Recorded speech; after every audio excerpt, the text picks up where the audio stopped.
Welcome back. In this lecture, we will talk in detail about sampling operation. In our previous lecture, we have talked about the basic block diagram of a PCM system, and the sampler block was one of the core components of a PCM transmitter. In this lecture, we will basically develop an insight of the sampling process and what the sampling operation actually is. So first of all, sampling operation is converting a continuous signal into discrete time signal. So what is a discrete time signal?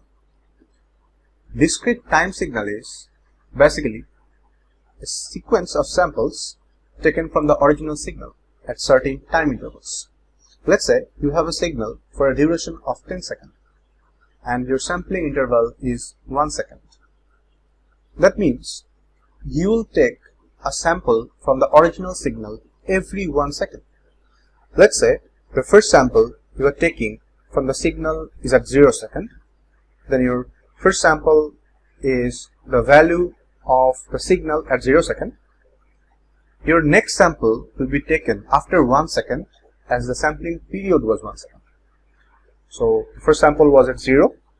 The second sample will be at 1 second, and the second sample will be the value of the signal at 1 second. The next sample will be taken after 1 second again, and that will be the value of the signal at 2 seconds. The fourth sample will be the value of the signal at 3 seconds. In this way, you will take a sample from the original signal every 1 second. You can compare the sampling operation with a scientist taking data. Let's say you are doing some experiment on temperature rise. You have put a thermometer in some solution and the temperature is rising as you are heating the solution. The scientist will take data of temperature every 1 second. Let's say the initial temperature reading was 20 degrees Celsius. After 1 second, the reading was 22 degrees, so the scientist notes that down. After 2 seconds, temperature is 25 degrees Celsius, and the scientist notes it down. After 3rd second, the temperature is 28 degrees Celsius, and the scientist notes it down. Now, carefully consider one thing. The temperature is rising continuously, but the scientist is taking data at certain time interval. This is exactly what is happening in the sampling process. Original signal is continuous, but after the sampling operation is done, we are taking samples of the signal at certain time interval. That time interval is called sampling period. Now let's see what this slide is telling us about sampling. Sampling is an operation that is basic to digital signal processing and also digital communications. Many of you have taken the digital signal processing course, which is EEE 343. I believe there you have learned a lot about sampling process, and that knowledge will reinforce your understanding of sampling here. And then through the use of sampling process, an analog signal is converted into a corresponding sequence of samples that are usually spaced uniformly in time. This is a very important information.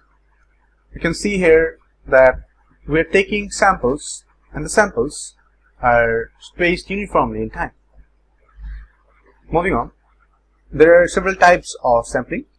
First of all, there are two types. One is ideal sampling and another one is practical sampling. Ideal sampling is a theoretical sampling idea. In practice, we cannot have ideal sampling. In practice, we have types of sampling. There are natural sampling and factor sampling. So let's see what an ideal sampling is. Ideal sampling is basically taking a sample at certain time interval. As simple as that. Let's say this dashed line over here is your original signal and it is going through an ideal sampling process.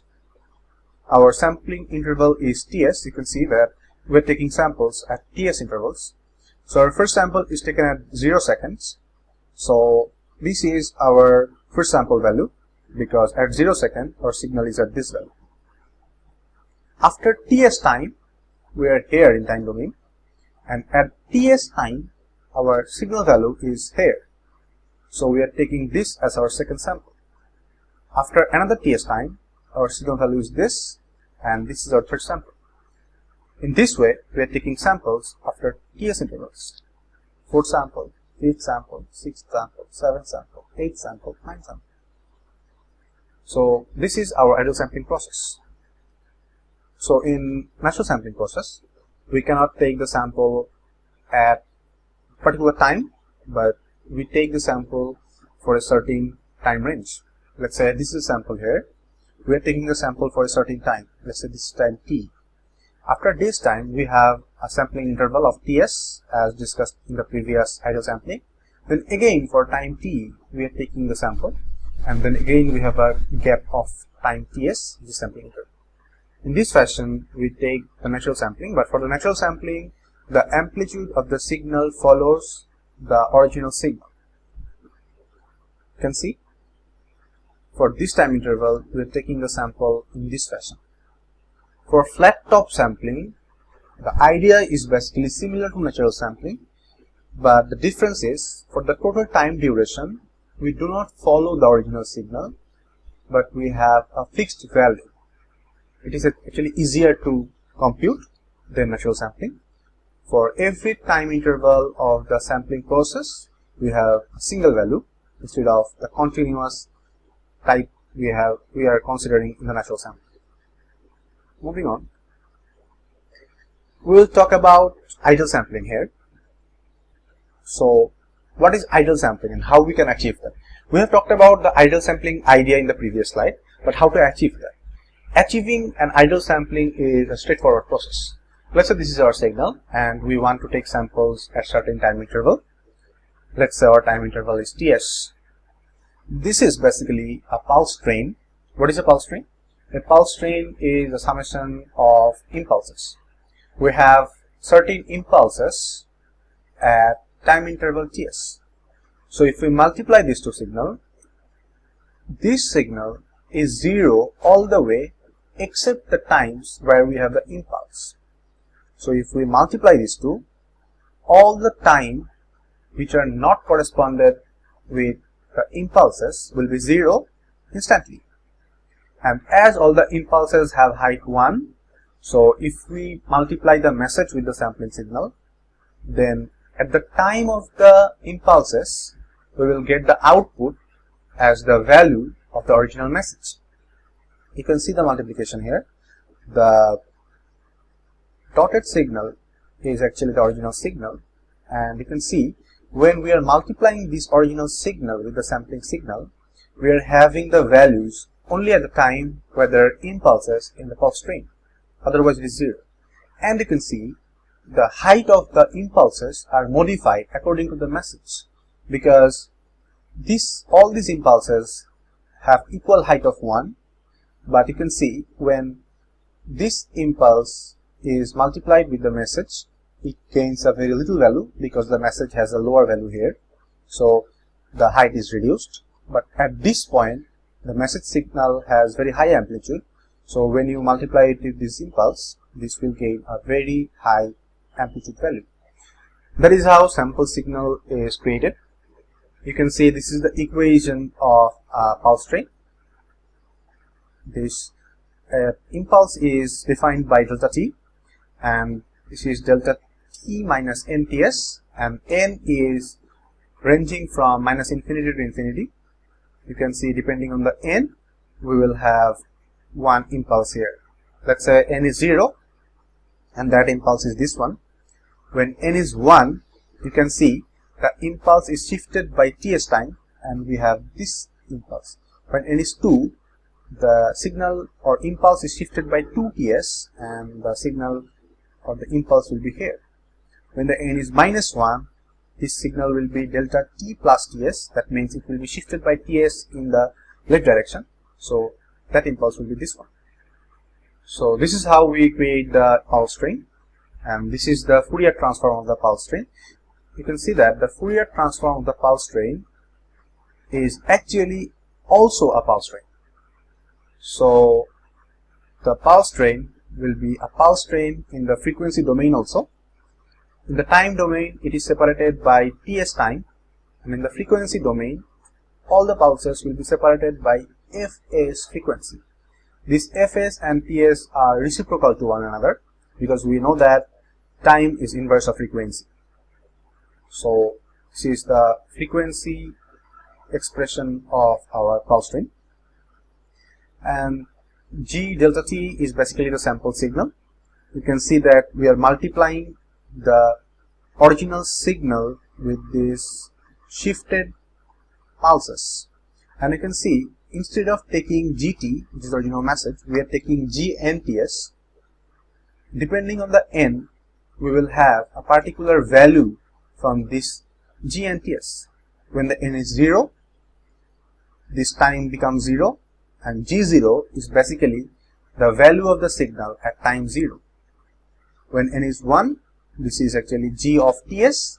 Let's say TS is this amount of time, and at TS time our value is this one, so GTS will be this value. When N is 2, this is 2TS, and at 2TS time, let's say our original signal has this value. So that's how we will take GNTS, and multiplying GNTS by these pulses will give us the sample signal. I believe you have learned all these things from DSP course, and from my knowledge, maximum of the students take DSP course prior to communication engineering. So you must have a very solid knowledge about sample and sampling process. Moving on. So what happens in frequency domain? Let's say this is the Fourier transform of the original signal. This is the time domain signal, and the Fourier transform of this signal is this one. It is ranging from 0 to omega in the positive half, and as we know that we have the reflection of the positive half in the negative side, so in the negative side it is ranging from 0 to minus W.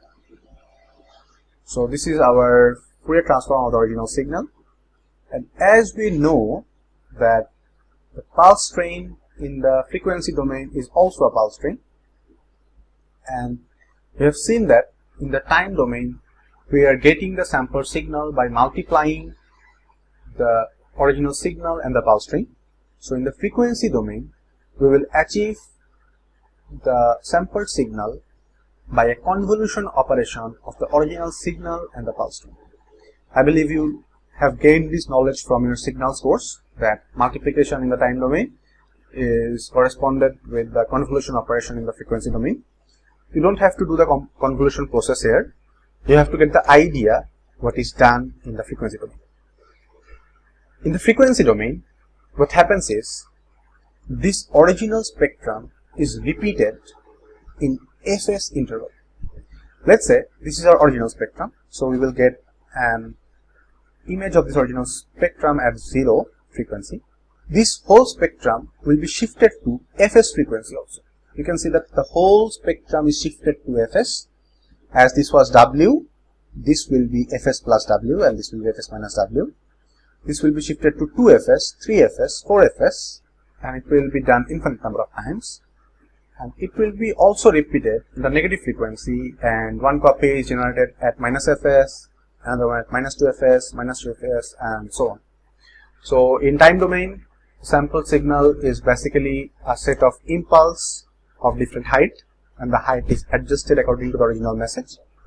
And in the frequency domain, the sample signal is basically the repetition of original spectrum in both positive and negative frequencies, and the spectrum is repeated over every Fs frequency.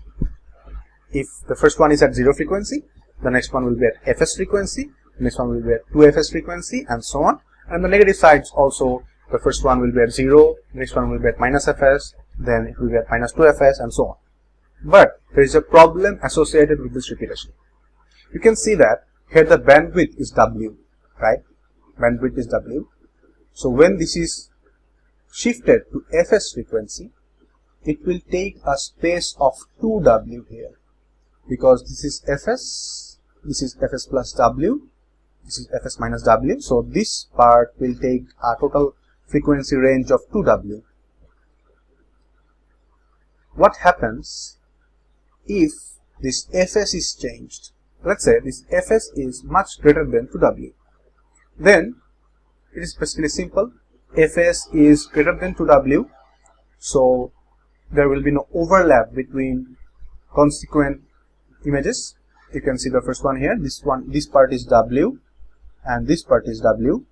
As fs is greater than 2W, we will have a gap here.